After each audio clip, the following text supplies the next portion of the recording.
معزز سامعین کرام، دینی ملی بھائیوں، بزرگوں، دوستوں، آج کے خطبہ جمعہ کا عنوان ہے ماہ محرم اور اس کی بدعتیں۔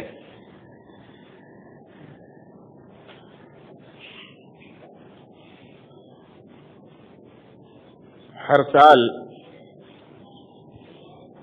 ماہ محرم جب آتا ہے تو اگرچہ ایک طرف قرآن و سنت کی روشنی میں بہت ساری باتیں بتائی جاتی ہیں، لیکن دوسری طرف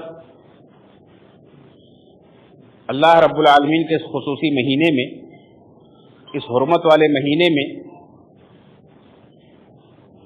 بہت سارے شرک و بدعات کے کام بھی انجام دیے جاتے ہیں، بہت ساری برائیاں انجام دی جاتی ہیں دین کے نام پر۔ سمجھ میں نہیں آتا ہے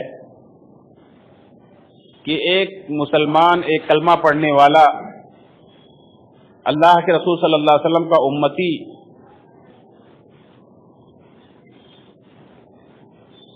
یہ سارے کام کیسے انجام دے سکتا ہے؟ کیا قرآن و سنت کی باتیں سمجھ میں نہیں آتی یا ہم سمجھنا نہیں چاہتے؟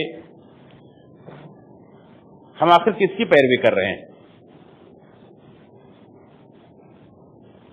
ہم آخر کس سے اجر و ثواب لینا چاہتے ہیں؟ ایک مسلمان کو بحیثیت مسلمان کوئی بھی کام کرنے سے پہلے یہ جاننا ضروری ہے کہ آخر ہم اگر کسی کی عبادت کر رہے ہیں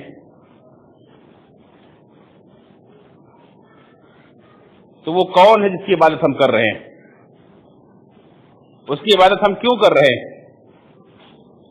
بارہا ممبر و محراب سے ہم سنتے ہیں، بھلے آدمی کچھ بھی نہ پڑھا ہو تو کم سے کم سننے کی صلاحیت تو رکھتا ہے، سننے بات سمجھنے کی صلاحیت رکھتا ہے کہ ہم سب کو اللہ کی عبادت کے لیے پیدا کیا گیا ہے، ہم سب اللہ کی عبادت کے لیے پیدا کیے گئے ہیں، اور اللہ کی عبادت ہی کے لیے ہم یہاں جمعہ کے دن اس مسجد میں حاضر ہوئے ہیں۔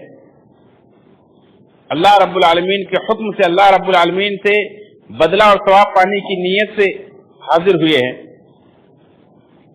تو ہمیں یہ بات جاننی چاہیے کہ مسجد کے باہر بھی اگر کوئی کام ہم دین کے نام پر کر رہے ہیں، ثواب کی نیت سے کر رہے ہیں، اللہ رب العالمین کے ہاں اجر اور بدلہ پانے کی نیت سے کر رہے ہیں، تو ہمیں اس کے لیے کن چیزوں کا جاننا ضروری ہے؟ بنیادی طور پر یہ سمجھ لیں کہ اگر اللہ رب العالمین ثواب دینے والا ہے، بدلہ دینے والا ہے، تو حکم بھی صرف اللہ رب العالمین کا ہی چلے گا۔ اللہ رب العالمین اسی پر بدلہ دے گا جو اللہ رب العالمین نے آپ کو کرنے کے لیے کہا ہے، جو اللہ رب العالمین نے آپ کو حکم دیا ہے۔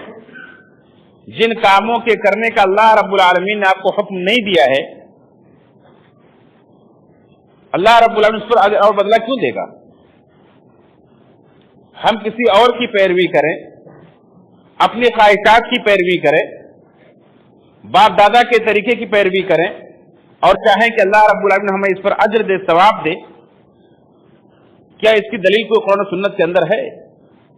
کہ ہم اپنی دنیا کے اندر کچھ بھی کریں، ہمارے جو دل میں آئے، جو ہماری خواہشات ہوں، جو ہم چاہیں وہ کریں، ہمارے باپ دادا جو کرتے آئے ہم کریں، یا کوئی بھی آدمی کچھ کہہ دے اور ہم اس کی پیروی کریں، اللہ رب العالمین اجر دے گا؟ نہیں،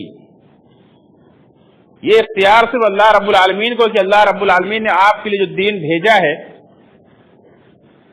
اللہ رب العالمین نے اس دین کو آپ کے لیے مکمل کیا ہے، اللہ رب العالمین کو ہی یہ اختیار حاصل ہے کہ آپ کے لیے اس شریعت کے طریقے مقرر کرے کہ آپ کے لیے عبادت کا طریقہ کیا ہونا چاہیے، کس پر کتنا اجر ملنا چاہیے، کیا آپ کے لیے حلال ہے، کیا آپ کے لیے حرام ہے، یہ سارے اختیارات اللہ رب العالمین کے پاس۔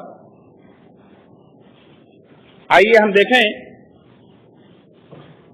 اس اصولی بات کو جاننے کے بعد ہم دیکھیں کہ ماہ محرم کے تعلق سے اللہ رب العالمین نے ہمیں اور آپ کو کیا احکامات دیے۔ سورہ توبہ کی آیت نمبر 36 میں اللہ نے فرمایا ان عدۃ الشہور عند اللہ 12 شہرا فی کتاب اللہ یوم خلق السماوات والارض، بے شک مہینوں کی تعداد اللہ کے نزدیک اللہ کی کتاب میں 12 ہے، اس دن سے جس دن سے اللہ نے زمین و آسمان کو پیدا کیا ہے۔ منہا 4 حرم، ان 12 مہینوں میں سے 4 مہینے حرمت والے ہیں، عزت و احترام والے ہیں، مقدس مہینے ہیں۔ ذالک الدین القیم، یہی سیدھا دین ہے۔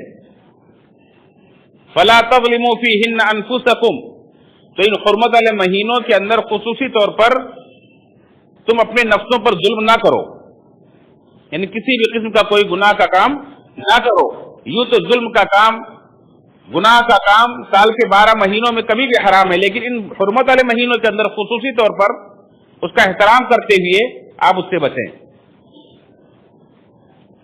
یہ اللہ رب العالمین کا حکم ہے، فلا تظلموا فیہن انفسکم، حرمت والے مہینوں کے اندر اپنے نفسوں پر ظلم نہ کرو۔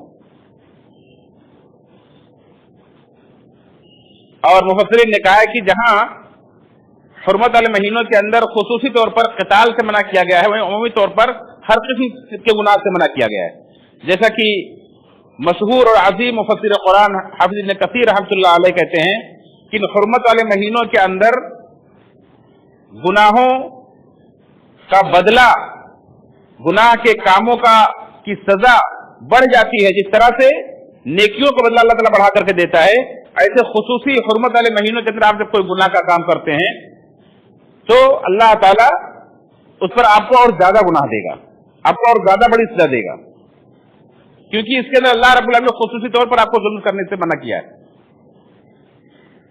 اور یہ اللہ رب العالمین کو اختیار ہے کہ اللہ رب العالمین اپنے مہینوں میں سے کس کو حرمت والا مہینہ ٹھہرائے گا۔ ہمیں اور آپ کو سوال کرنے کا اختیار نہیں ہے کہ اللہ تعالیٰ یہ حرمت والے مہینے 4 ہی کیوں ہیں، یہی کیوں ہیں، کیوں ان کے اندر گناہ کرنا زیادہ بڑا جرم ہے، ظلم کرنا زیادہ بڑا جرم ہے، یہ کسی کو اختیار نہیں ہے۔ ہمارا اور آپ کا کام یہ ہے کہ اللہ رب العالمین کا جو حکم آئے اسے سر تسلیم خم کر کے مان لیں، کیونکہ ہم مسلمان ہیں۔ مسلمان کا مطلب ہوتا ہے، مسلم کا مطلب ہوتا ہے فرما بردار، اللہ کا حکم آئے تو مان لیں۔ اللہ رب العالمین نے اپنے ابراہیم اپنے بندے سے کہا اذ قال له ربه اسلم، جب ابراہیم علیہ السلام سے ان کے رب نے کہا اسلم، اے ابراہیم تم مان لو، فرما بردار ہو جاؤ، قال اسلمت لرب العالمین، تو انہوں نے کہا کہ میں رب العالمین کے لیے فرما بردار ہوں۔ اس لیے اللہ رب العالمین نے قرآن کریم کے اندر جگہ جگہ ابراہیم علیہ السلام کو مسلم قرار دیا ہے۔ ما کان ابراہیم یہودی ولا نصرانی ولکن کان حنیفا مسلما، کہ ابراہیم نہ تو یہودی تھے نہ نصرانی تھے، بلکہ وہ یکسو خالص پکے مسلم تھے۔ کیوں؟ اس لیے کہ اللہ رب العالمین کا حکم وہ مانتے تھے، جو بھی اللہ رب العالمین نے انہیں حکم دیا، جب بھی حکم دیا انہوں نے اللہ کے ہر حکم کو مانا۔ اور آپ نے ان کی تاریخ، ان کی سیرت آپ نے سنی کہ کس طرح سے ایک ایک حکم اللہ رب العالمین کے حکم کو انہوں نے پورا کیا۔ وَإِذِ ابْتَلَىٰ إِبْرَاهِيمَ رَبُّهُ بِكَلِمَاتٍ فَأَتَمَّهُنَّ، جب ابراہیم کو ان کے رب نے بہت ساری باتوں میں آزمایا، فَأَتَمَّهُنَّ، سارے امتحان کو انہوں نے پورا کیا۔ تو ہمارا اور آپ کا کام اللہ کے حکم کو ماننا ہے۔ اللہ رب العالمین نے کہا 4 مہینے حرمت والے ہیں، ہمیں مان لینا ہے۔ اللہ رب العالمین نے کہا کہ حرمت والے مہینوں کے خصوصی طور پر ہر قسم کے ظلم سے اپنے آپ کو روک لو، کوئی گناہ کا کام نہ کرو، ہمیں مان لینا چاہیے۔ اب سوال یہ پیدا ہوتا ہے کہ 4 حرمت والے مہینے کون ہیں؟ تو اللہ رب العالمین نے جہاں قرآن کریم نازل کیا نبی کریم صلی اللہ علیہ وسلم پر، وہی نبی کریم صلی اللہ علیہ وسلم کی ذمہ داری رکھی ہے کہ آپ پر قرآن اس لیے نازل کیا گیا ہے آپ لوگوں کے لیے بیان کریں۔ قرآن کی تفسیر، قرآن کا بیان بھی اللہ کے رسول صلی اللہ علیہ وسلم پر اللہ رب العالمین نے نازل کیا۔ اللہ نے فرمایا فَإِذَا قَرَأْنَاهُ فَاتَّبِعْ قُرْآنَهُ، اے نبی جب ہم آپ کو قرآن پڑھائیں تو آپ اس کو پڑھیے۔ ثُمَّ إِنَّ عَلَيْنَا بَيَانَهُ، پھر اس کا بیان کر دینا، اس کی وضاحت کر دینا بھی ہمارے ذمہ ہے۔ اور اللہ کے رسول صلی اللہ علیہ وسلم جن کی یہ صفت تھی وَمَا يَنطِقُ عَنِ الْهَوَىٰ، کہ وہ نبی اپنی خواہش سے کچھ بھی نہیں بولتے تھے، إِنْ هُوَ إِلَّا وَحْيٌ يُوحَىٰ، وہ جو کچھ بھی ان کے منہ سے نکلتا تھا اللہ کی طرف سے وحی آتی تھی۔ اللہ کی وحی سے، اللہ کے بتانے سے آپ صلی اللہ علیہ وسلم نے پورے دین کی تکمیل کی۔ تو نبی کریم صلی اللہ علیہ وسلم نے ہمیں کیا تعلیم دی ہے